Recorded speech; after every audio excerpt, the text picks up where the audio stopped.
Nah, I'm telling you, man, for me, FSG out. Out.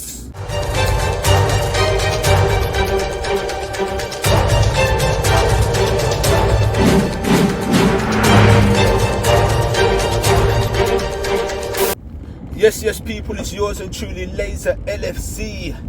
Today, news broke, well, it was confirmed last night that the Super League, the short-lived Super League, is disbanding. Now, news broke at Sunday around 6 in the evening, probably a bit later, could be earlier, that there was rumours that 12 clubs were looking to set up a breakaway league coined the European Super League, right? And those 12 clubs were 6 from the Premier League: Liverpool, Manchester United, Manchester City, Chelsea, Tottenham Hotspurs and Arsenal. And then we had, I think it was 3 clubs from Spain, the 2 big ones, Real Madrid, Barcelona, Atletico de Madrid, and then I think it was another 3 from the Italian Serie A League, which were AC Milan, Inter Milan and Juventus. Now, the owners of these clubs seem to have clubbed together, formed some sort of meeting, whether that would have been months ago, years in the pipeline, and decided that the Super League will commence as early as April. My bad, not April, August, right? This August coming, so we're talking in a few months' time. Now, wind got broke of this news, it filtered around social media, the feelers were put out on Twitter, all the sites, all the main ones. Fans got wind of the news and nobody was feeling it, including myself. There was news that, rumours I should say, that the teams were going to break away from their domestic leagues, right, which are the Premier League, La Liga, Serie A, etc. And they would no longer be part of those leagues. They were willing to forfeit their rights to the ECA. So, UEFA and FIFA wasn't happy about hearing this news. Apparently they were going to strip clubs. This is all speculation and rumours. Strict clubs of their current European titles and domestic league titles. They will no longer be able to participate in the leagues, right? And they will forfeit their rights. Players will forfeit their rights to play for their respective countries, albeit that being the World Cup, European Championships or Confederation Cups, etc. I think you know where I'm going with it, right? Now, it caused a big mass panic. It caused a lot of pandemonium, mass hysteria amongst fans, ex-football players, pundits, managers, etc.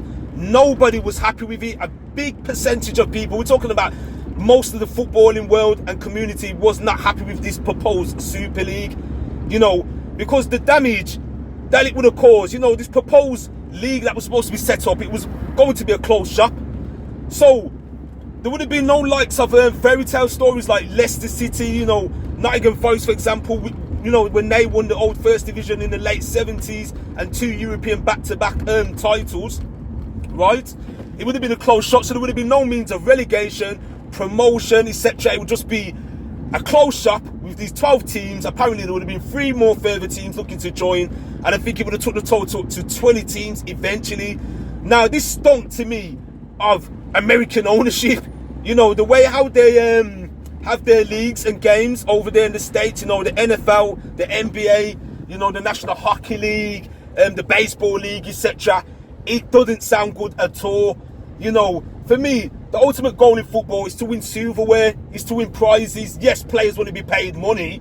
Yes, but when you're growing up as a young boy, right, or that be a girl wanting to play football, you have dreams of becoming the best player and playing on the biggest stage. I cannot, for one thing, which sort of player in their right mind will want him to be playing for the Super League? Yes, there'll be money involved. We're talking huge sums of money, but forfeiting their right to play for their respective countries and playing on the biggest stage. Now, the fear was these teams break away from the Premier League, right? The best players eventually will be tempted. The learn money will be too great. They'll be tempted to go to this new Super League, whatever it is, yeah, play for this money, talking big, massive wages to the tune of $250,000 upwards. Eventually, all the big players will be playing there. The Premier League would have died a slow death, right? Now, the other concern was the growth, of grassroots football, academy players. What would happen to them? What would happen to the English pyramid? The other 92 clubs, or should I say 80 clubs, 82 clubs, if you want to exclude the Premier League. What would have happened there? What would have been happening to them? How would it have affected them? Because football's already dying a slow death over the years. There's been many changes, as far as going back to nearly 30 years ago when the formation of the Premier League began in 1992. There was mass hysteria then. Not as much as it is now, because things change over the years. Don't forget, we've got social media now. We never had social media in them days, right? You know, but there was huge panic, and it benefited teams greatly. For example, Man United benefited from it a lot. You know, at that time, 91, there was talk about they're going to break away from the old First Division. They eventually done it and created the Premier League, right? And there was huge money at stake, you know, TV rights, etc., with Sky TV and stuff like that. Man United benefited from it hugely, immensely, you know, commercial appeal, the marketability factor of it and such. And you had teams like Sheffield Wednesday, the old teams like, you know, Oxford United, Luton Town, Leyton Orient, you know, Ipswich Town, to name but a few. They were all left behind. You know, back in the day, football was a level playing field. Yes, I understand things change and money grows, right? Money, you know, because football is all about money now. From, if you go back as far as even 20 years ago, players wasn't on those type of wages. You know, the wages are on now, and the agents and stuff like that. Me personally, I think it's ridiculous to be paid those sums of money to kick a ball around. Is not right.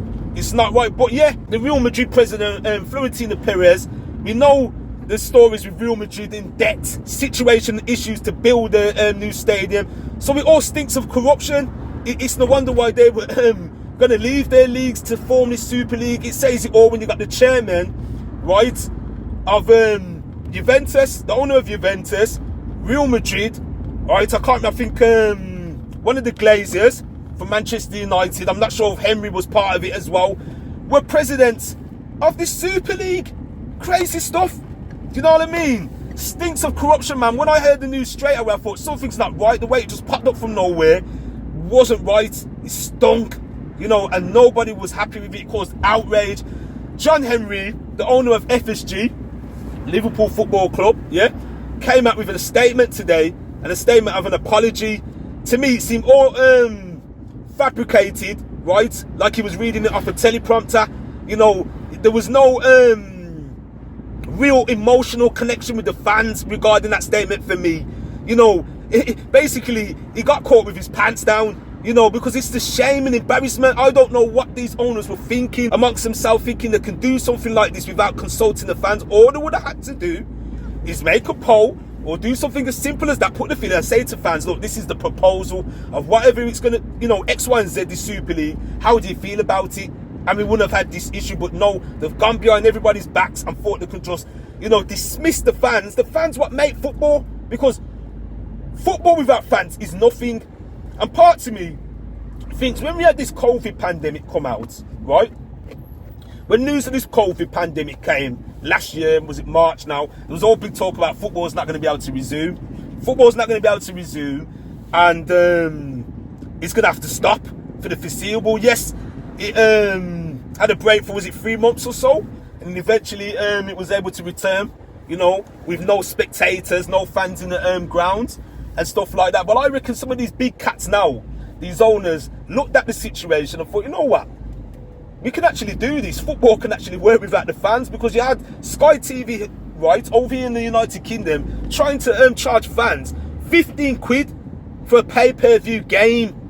And the fans weren't having it. I think it lasted as long as 6 weeks. It could be possibly less than that or more. They had to scrap it. Do you know what I mean? So some of these owners ain't got a clue about football. There's no identity. There's no relationship with the fans. They don't care. All they care about is lining their fucking pockets. Pardon my language, people, because it's pissed me off. And it's pissed a lot of people off. It's not right. That's all they care about, is lining their pockets, yeah, and capitalising on big profits. Yes, when you're a business owner, it is about profits. But these cats here, these owners, it's just greed. Loads of greed. Then I'm hearing another story today about the UEFA Champions League being reformatted. It's not a surprise. We knew this was going to come. Do you know what I mean? Apparently there's going to be some new proposal for plans taking place in 2024 to do with something like a Swiss format, where I think it's 10 teams groups of 10 and you play each other. I don't even think you play each other twice. It's like a random draw and they're going to see how you play each other. I don't know how it works, but apparently you advance to the knockout stages and the winner, first place, will get to play 16th place. Something like that. To me, it stinks of favouritism, right? For the big teams, that's all it is, because the little teams will get left behind. We won't have Cinderella stories. We're not going to have stories like that anymore, where lower teams like Ajax, for example, 2 years ago, reaching the semi-finals of the Champions League. Every now and again, you get a team like that, Porto, etc. Ain't going to really happen no more. And UEFA, you know, they ain't squeaky clean themselves. We all know the corruption. You know, FIFA fair play, they've been bought off before in the past. The FIFA presidents, etc. You know, it stinks, man. And something needs to change now. I think footballing clubs, the fans need to take back control, because the way football's going, I tell you, man, it's changed. Not for the good, in my opinion. It's dying a slow death. You got VAR, loads of things, other things I could mention. It's just not going the right way for me personally, and the fans need to make a stand. There's talk about, yes, the fans help disband the Super League, but there's also other rumours that UEFA apparently brought off the 6 Premier League teams and the other clubs that were willing to leave their domestic respective leagues and the ECA to play in the Super League. That's all speculation at the moment. There's all sort of rumours flying left, right and centre. You know, you got to take some of these rumours and, you know, words with a pinch of salt. You know, we're just going to see how it plays out. But I feel like we were all trolled for these last 72 hours or 48 hours. You know, a cruel joke, sick, twisted joke. You know, was it a power play? Was it a game of poker? Was it all a ruse? Do you know what I mean? Bad stuff, man. It's no good. And I feel sorry and sad for the players that had to go through that. You know, especially the Liverpool players, you know, and other teams as well, that had to go through. You know, the Leeds United players must have made T-shirts and stuff. You know, they put it in the dressing room of the Liverpool FC players. Klopp had to do press conferences explaining himself about the situation. He's already made his feelings clear a couple of years ago on the subject about no, he's not feeling the Super League. James Milner, our vice captain, had to do the same thing. You know, and all the pundits as well. And massive respect goes out to the likes of Gary Neville. You know, we've got to, you know, dismiss the rivalry between the clubs. You know, Manchester United, etc. like that. You know, we all came together. You know, we all united over this Super League bullshit, right? And Gary Neville was very vocal, made his feelings clear. You know, I've never seen him like that on national TV. And big respect goes out to him, man. And Henderson as well. You know, everybody that was involved. You know, John Barnes, you know, the ex-Liverpool player. He made a piece today, a good piece. It's on YouTube as well. And, you know, everyone made their feelings clear. I'm yet to hear many people say, you know, anyone actually say, yeah, they're feeling the Super League. Yes, people said a few things that it would be nice to have big, massive matches, you know, big exhibition games with the top teams. You know, the sick and tired of playing the smaller teams and trying to break down park buses, etc. But nah, man, it was all wrong. It wasn't going about it in the right fashion and right way for me, man. And it's the stunk of corruption and a power play and greed. It wasn't right at all, man. Yeah, another thing as well, people, regarding FSG. I'm in the camp of FSG out. I want them out of a football club. I want them out of Liverpool FC. Right? They're just greedy, snaky owners that only care about profit and lining their own pockets. They've done Klopp dirty on numerous occasions. You know, been crying out for players. I could go on and on. You know, that would benefit Liverpool in the process of winning silverware, trophies, titles, etc. Yes, Klopp brought the European Cup, Champions League to Liverpool and the Premier League title, right? The top English title after 30 long years. But it's not enough, and I'm not blaming Klopp. Klopp has done a marvellous job for Liverpool since, you know, the beginning of his tenure in 2015. He's done a great job for Liverpool FC. Nobody can say anything about Jurgen Klopp. You know, he's worked miracles in some way, and there's only so much he can do. You know, at times it's like he's got his hands tied behind his back, and it's not right, man. You know, the failed promises. Look at what FSG tried to do at the start of last year's lockdown. They tried to furlough staff. You know, they tried to increase ticket prices. Loads of stuff they've done that isn't right. You know, there's no morals, you know, in certain things that they've done, but they don't care.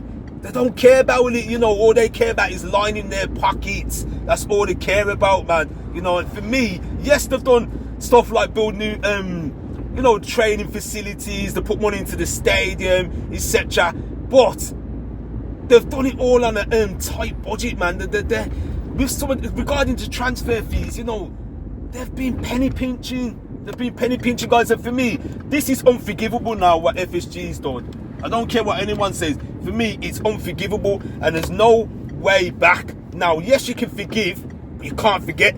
You know, and another thing, yes, every fan's entitled to their opinion, but I'm hearing some fans saying, oh, all's good. 1 minute they're saying FSG out, and then they're saying FSG in. It's all good if we get Mbappe or a Haaland or a Kane. Nah, man, that's wrong. That's wrong. It's all about principle, and it's all about morals. It's wrong. It's absolutely wrong, and it's disgusting. Because I tell ya, I'll give you an analogy, right? It'll be like your brother, for example, yeah, going off with your wife, having an affair, right?